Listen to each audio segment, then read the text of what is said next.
Today's routine consists of low back pain exercises, while we talk around some of the common myths of living with low back pain. Welcome or welcome back. I'm Tess, physiotherapist.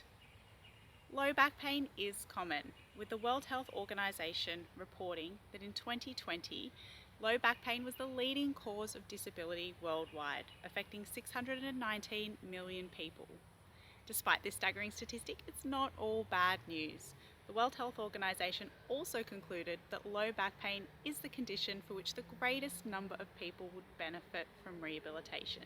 Rehabilitation and exercise can help to reduce pain and improve function for those living with low back pain. By the end of this video, you are going to know how to complete a routine of low back pain exercise. We are also going to talk on some of the common myths around living with low back pain. Let's get started. Starting with knee to chest, lying on a mat with your feet flat and knees bent, use your hands to bring your right knee to your chest. Repeat with your left. The aim of knee to chest is to promote gentle movement of the lower back to release muscle tension and improve mobility. You might feel a dull ache but should not feel any sharp or severe pain. Repeat 8 times each side. When it comes to low back pain, it is important to understand the nature of the pain.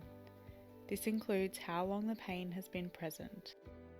Pain lasting under 6 weeks is considered acute. Subacute pain lasts 6 to 12 weeks, and chronic pain lasts over 12 weeks. The myths covered in this video are related to chronic pain rather than acute or subacute pain. That is, pain lasting over 12 weeks. In addition to understanding whether the pain is acute, subacute or chronic, it is also important to understand if the pain is specific or non-specific. For example, specific pain can be attributed to a disease or injury, such as a fractured vertebrae, cancer, or referred pain from an organ, such as a kidney. Non-specific pain is pain that is not attributed to a disease or injury. Non-specific pain accounts for around 90% of low back pain cases. Because most cases are non-specific, the myths we are speaking about today are related to non-specific pain. That is, pain that is not caused by a specific disease or injury. The second exercise is lumbar spine extension. Lying on your stomach, leaning on your forearms, use your arms to lift your chest off the mat. Lumbar spine extension exercises can be helpful to ease pain. Again, you should not feel any sharp or severe pain. The first myth of low back pain is that pain means there is serious damage to the spine. The possibility of serious damage can be a concern for many people because back pain can be very painful or persistent. This means it can be quite worrying, and a common thought is that there is serious damage to the spine.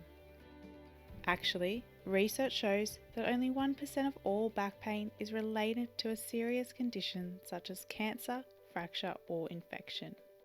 In most cases, pain does not mean there is serious pathology.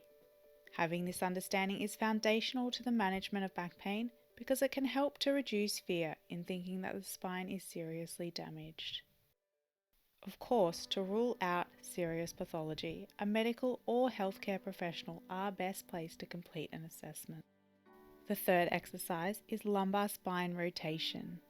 Keeping your feet flat and knees bent, turn your knees to the right. Pause, and then turn to the left. Repeat 8 times to each side. The second myth is that fixing the spine will stop the pain. Often, a person with low back pain will have had a scan such as an X-ray, CT or MRI during the assessment process, which shows changes to anatomical structures such as intervertebral discs and facet joints. The natural conclusion to make is that pain experienced is the result of the changes seen on the scan, and in order to reduce pain and regain function, these structures should be fixed.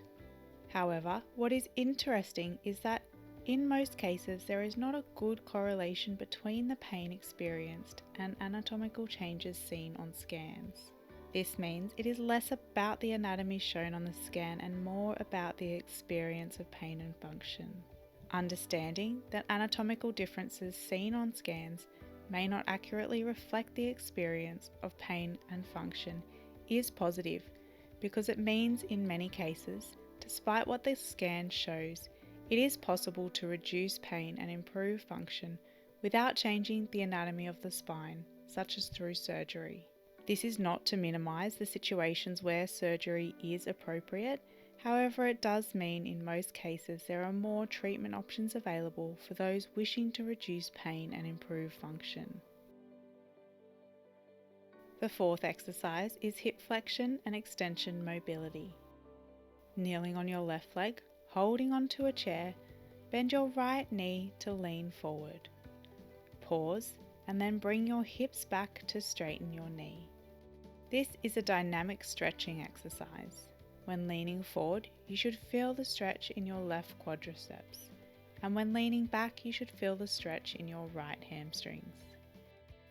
The third myth is that it's dangerous to exercise, bend and lift. Normal reactions to pain include protecting the painful area, guarding it and keeping it still. Think a fractured wrist. This is a natural reaction to prevent more pain, more damage and more suffering. It therefore seems to make sense that we have the same protection reaction for low back pain, aiming to prevent more pain, damage or suffering. Protective reactions may include resting in bed, reducing regular activities like housework and avoiding exercise like walking. While protection can be a normal reaction to pain, for pain that is not acute or specific in nature, including chronic non-specific low back pain, over time the protection reactions can lead to negative outcomes such as physical deconditioning, withdrawal from life roles and low mood. Understanding the protection reaction is important in order to notice the reaction as it occurs. With this insight, it becomes easier to shift toward more proactive management strategies, such as starting or continuing exercise and regaining normal movement patterns. In this video, we covered the difference between acute pain and chronic pain, specific pain versus non-specific pain, and 3 common myths of low back pain.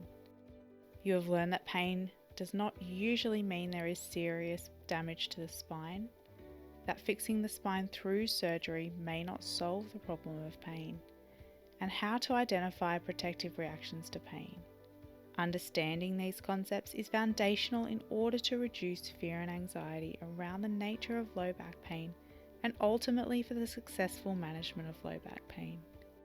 Of course, if you are unclear about the nature of your back pain, it is important to seek advice from a medical or healthcare professional through a consultation.